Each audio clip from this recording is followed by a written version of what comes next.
संसार में समय समय पर महापुरुष जन्म लेते रहते हैं और वे अपने कार्यों और विचारों से समाज में नई दिशा प्रदान करते हैं, मानवता का कल्याण करते हैं और आने वाली पीढ़ियों के लिए प्रेरणा का स्रोत बनते हैं। मनुष्य को मोक्ष की प्राप्ति के मार्ग पर ले चलते हैं, जीवन के शाश्वत सत्य से परिचित कराते हुए उन्हें आंतरिक शांति एवं परमानंद की प्राप्ति की ओर अग्रसर करते हैं।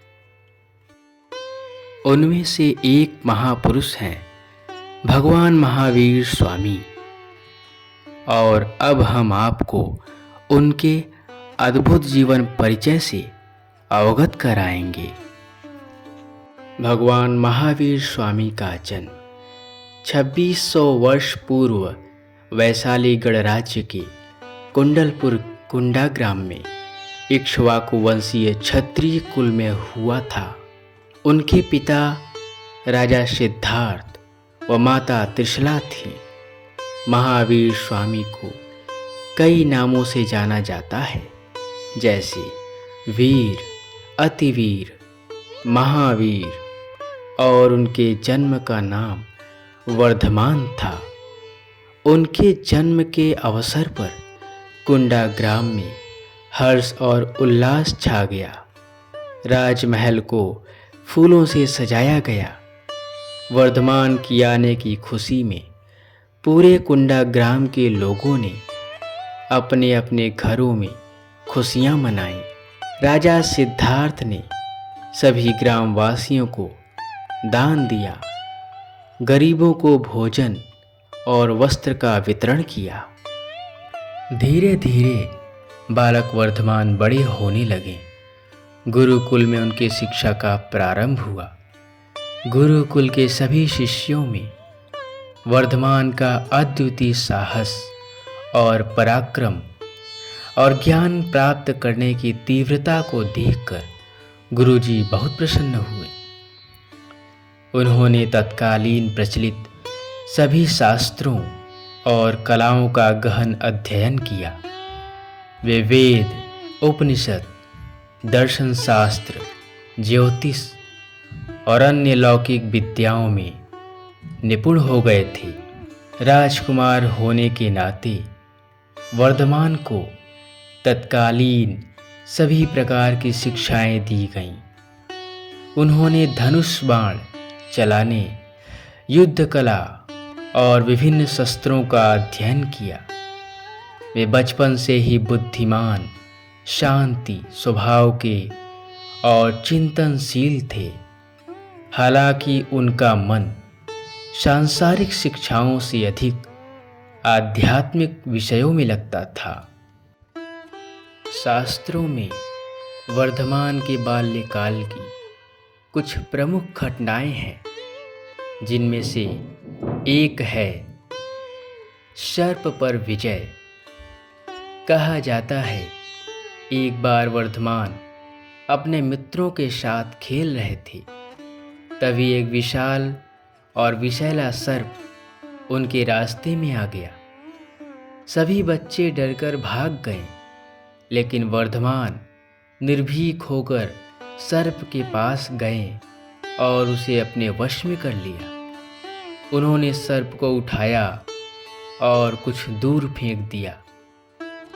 इस घटना के बाद उन्हें महावीर, महान वीर कहा जाने लगा। यह घटना उनकी निर्भीकता और आत्मनियंत्रण का प्रतीक मानी जाती है। एक अन्य घटना में जब वर्धमान युवा थे, एक मदमस्त हाथी शहर में उत्पात मचा रहा था। किसी के वश में न आने पर वर्धमान उसके सामने आ गए। उन्होंने अपनी शांति और दृढ़ता से हाथी को शांत कर दिया। यह घटना भी उनकी असाधारण मानसिक शक्ति और नियंत्रण को दर्शाती है। बचपन से ही वर्धमान अन्य राजकुमारों की तरह खेल कूद में कम और ध्यान तथा चिंतन में अधिक रुचि रखते थे। वे अक्सर एकांत में बैठकर जीवन मृत्यु और संसार के दुखों पर विचार करते थे। यह उनकी आध्यात्मिक प्रवृत्ति का प्रारंभिक संकेत था। वर्धमान जब युवा हो गए तब उनके पिता राजा सिद्धार्थ और माता त्रिशला उनके वैवाहिक जीवन के बारे में विचार करने लगे। उन्होंने सोचा कि वर्धमान अब विवाह करने योग्य हो गए हैं और राजा बनने के उनमें सारे गुण विद्यमान हैं।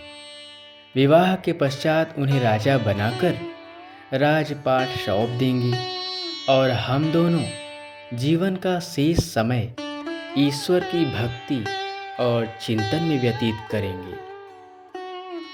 महावीर स्वामी के विवाह को लेकर बहुत मतभेद है। जैन धर्म के दो प्रमुख संप्रदायों श्वेतांबर एवं दिगंबर में अलग अलग मान्यताएं हैं और इसी के अनुसार उनके माता पिता की भूमिका पर भी भिन्न मत मिलते हैं। श्वेतांबर परंपरा के अनुसार राजकुमार वर्धमान का विवाह राजकुमारी यशोदा से हुआ था और उनकी एक पुत्री भी थी जिसका नाम प्रियदर्शिनी था। इस परंपरा के अनुसार उनके माता पिता राजा सिद्धार्थ और रानी त्रिशला ने एक राजकुमार के रूप में उनका विवाह कराया था। यह उस समय की राजसी परंपरा का हिस्सा था कि राजकुमारों का विवाह होता था। हालांकि वर्धमान का मन बचपन से ही वैराग्य की ओर था, लेकिन अपने माता पिता के जीवित रहते गृहस्थ का पालन किया और उनकी इच्छा का सम्मान किया। वहीं दूसरी ओर दिगंबर परंपरा के अनुसार महावीर स्वामी बाल ब्रह्मचारी थे और उन्होंने कभी विवाह नहीं किया। इस परंपरा के अनुसार महावीर स्वामी बचपन से ही संसार के भोगों में रुचि नहीं रखते थे और उनका मन ब्रह्मचर्य की ओर था, ईश्वर की ओर था।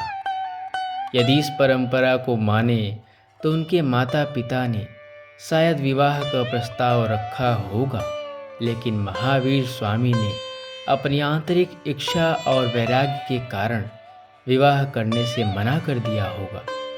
दिगंबर परंपरा में तीर्थंकरों को पूर्ण रूप से विरक्त और सांसारिक बंधनों से मुक्त माना जाता है। महावीर स्वामी संसार को देख चुके थे कि संसार दुखों से भरा है, जन्म मृत्यु शोक। उन्होंने वैराग्य धारण किया। 30 वर्ष की आयु में माता पिता की मृत्यु के बाद महावीर ने राजमहल का सारा वैभव ऐश्वर्य सब कुछ त्याग कर दीक्षा ली। यह निर्णय था एक सत्य की खोज का, आत्मज्ञान का। 12 वर्षों तक महावीर ने अनंत परम तत्व की खोज में निर्जन और भयानक वनों में घोर तपस्या किया। अपने शरीर की ओर ध्यान न देते हुए उन्होंने एक समय भोजन और जल का संपूर्ण त्याग कर दिया। उन्होंने अपने शरीर को उच्चतम बिंदु पर तपाया, परंतु उनकी तपस्या से उनके शरीर से एक दिव्य आभा निकल रही थी। उन्होंने काम क्रोध राग द्वेष सारे विकारों पर पूर्णतः विजय प्राप्त कर लिया। 42 वर्ष की आयु में महावीर ने पूर्ण आत्मज्ञान प्राप्त किया, कैवल्य पद प्राप्त किया और परम तत्व परमात्मा को पूर्णतः जाना और अरहत तीर्थंकर हो गए। जो स्वयं पवित्र हो और दूसरों को पवित्र करने की क्षमता वाला हो उसे तीर्थंकर कहते हैं। महावीर स्वामी को जिस समय कैवल्य पद की प्राप्ति हुई उस समय उन्हें एक दृश्य दिखाई दिया जिसमें उन्होंने पिछले कई सौ जन्मों का विवरण देखा, जिसमें वे किस तरह नाना प्रकार के योनियों में जन्म मृत्यु के चक्कर में फंसे हैं और तड़प रहे हैं।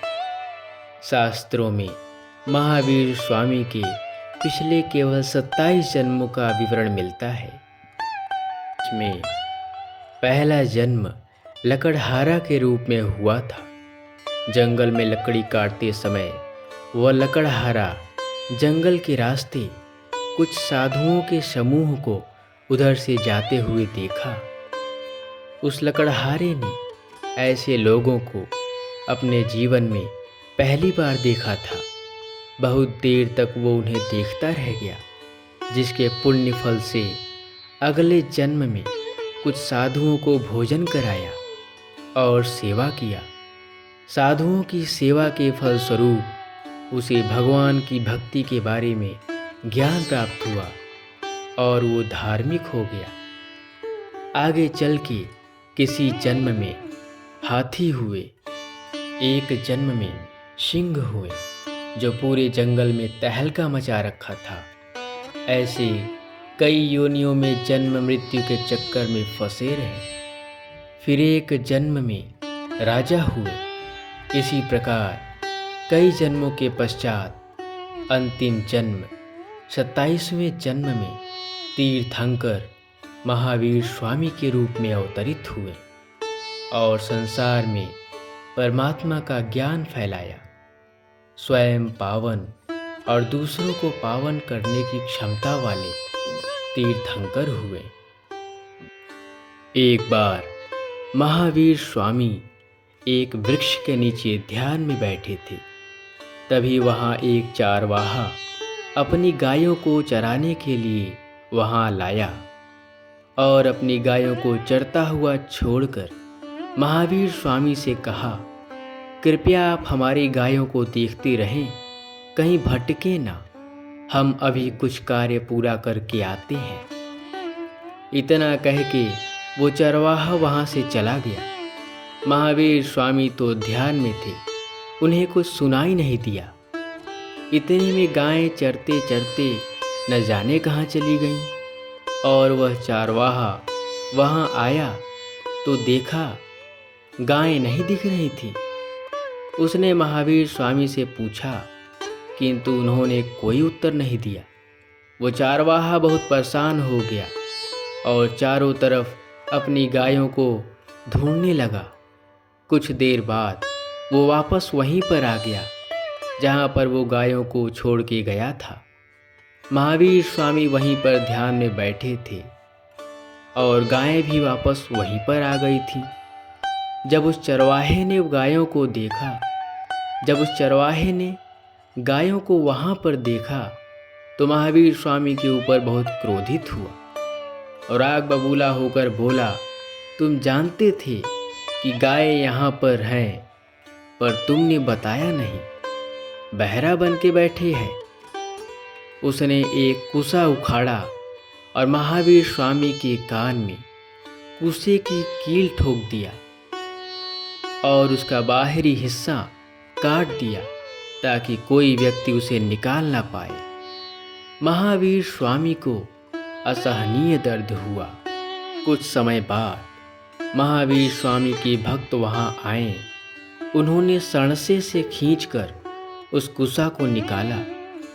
उसके साथ महावीर स्वामी की एक चीख निकली और असहनीय दर्द हुआ और एक दृश्य उनके सामने दिखाई दिया।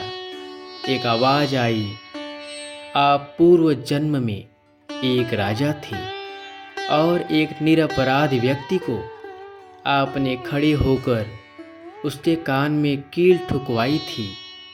आज उसका बदला पूरा हुआ। उसके बाद महावीर स्वामी का दर्द समाप्त हो गया और शांति मिली। महावीर स्वामी जैन धर्म के 24वें तीर्थंकर हुए। इनके प्रकाश में पूरे विश्व भर में जैन धर्म का विकास हुआ और जैन धर्म प्रकाश में आया। जैन धर्म के अनुसार महावीर स्वामी ने अपनी देशना में उन 6 तत्वों के बारे में बताया जिनसे ब्रह्मांड की उत्पत्ति हुई है। पहला आत्म तत्व, दूसरा जड़ तत्व, तीसरा धर्मास्तिकाय, चौथा अधर्मास्तिकाय, पांचवा आकाश तत्व, छठा काल तत्व। ये सारे तत्व मूल रूप से हमेशा शुद्ध रहते हैं। ये तत्व चाहे जितने निकट हों आपस में नहीं मिलते, हमेशा अलग अलग रहते हैं। इसलिए आत्मा हमेशा शुद्ध रहती है। चाहे कितनी ही योनियों में जन्म हुआ हो, परंतु ये आत्मा हमेशा अपने मूल रूप से पवित्र रहती है, क्योंकि यह भगवान का अंश है। लेकिन जब यह आत्मा शरीर धारण कर बुरे कर्म करती है तो यह अधोगति में चली जाती है। अतः उस आत्मा को अधोगति से पुनः बाहर निकालने के लिए परम तत्व परमात्मा का भजन किया जाता है, जो महावीर स्वामी ने किया। भगवान महावीर स्वामी ने अपने उपदेश में पंच महाव्रत के बारे में बताया, जिसका पालन प्रत्येक मनुष्य को करना चाहिए, तभी मोक्ष की प्राप्ति संभव है, जो इस प्रकार है। पहला अहिंसा, जिसका अर्थ है हिंसा न करना, किसी अन्य को कष्ट न देना और अपनी आत्मा को अधोगति में जाने से बचाना हिंसा है। दूसरा सत्य, सत्य का अर्थ है परम सत्य, जो एकमात्र परमात्मा है। परमात्मा को छोड़कर संसार में सारी चीजें असत्य हैं। दूसरा सत्य, सत्य का अर्थ है परम सत्य, जो एकमात्र परमात्मा है। परमात्मा को छोड़कर संसार में सारी चीजें असत्य हैं। तीसरा अचौर्य, चोरी ना करना, अचौर्य वृत्ति का पालन करना। चौथा अपरिग्रह, अपरिग्रह अर्थात व्यर्थ की चीज़ों का संग्रह न करना। आत्मिक संपत्ति ही स्थिर संपत्ति है। पांचवा ब्रह्मचर्य, ब्रह्मचर्य अर्थात अपने इंद्रियों का निरोध करना, संयमित रहना और ब्रह्म का आचरण करना ही ब्रह्मचर्य है। महावीर स्वामी ने सभी को एक समान दृष्टि से देखा है। उन्होंने कभी किसी से भेदभाव नहीं किया, चाहे वो स्त्री हो अथवा पुरुष, राजा हो या भिखारी और संसार का कोई भी प्राणी हो। उन्होंने बताया कि संसार में उत्पन्न सभी प्राणी परमात्मा के विशुद्ध अंश हैं और सबको उस परम तत्व परमात्मा को पाने का अधिकार है। धर्म की राह कठिन है, परंतु वही जीवन का सार है। अपने भीतर झांको, आत्मा को पहचानो, कर्मों से मुक्ति ही मोक्ष है। जैन धर्म व दर्शन के शास्त्र को प्रचार प्रसार करने के लिए महावीर स्वामी ने अपने अनुयायियों, स्त्री पुरुषों का एक महासंघ बनाया, जो विश्व में विभिन्न स्थानों पर समाज में परमात्मा का ज्ञान फैलाते हैं। महावीर स्वामी ने अपने विचारों का प्रचार प्रसार साधारण बोलचाल की भाषा में किया। उनके ग्रंथ अर्ध मगधी भाषा में लिखे गए हैं, जिससे आम नागरिकों को समझने में सरलता हो। महावीर स्वामी ने 72 वर्ष की अवस्था में 527 वर्ष ईसा पूर्व पावापुरी में कार्तिक मास की अमावस्या को निर्वाण प्राप्त किया। इस प्रकार अलौकिक महामानव ने महानिर्वाण प्राप्त किया। इस दिन को जैन धर्म के लोग महावीर स्वामी के मोक्ष दिवस के रूप में मनाते हैं। आज के युग में भी महावीर स्वामी की शिक्षाएं अत्यंत प्रासंगिक हैं।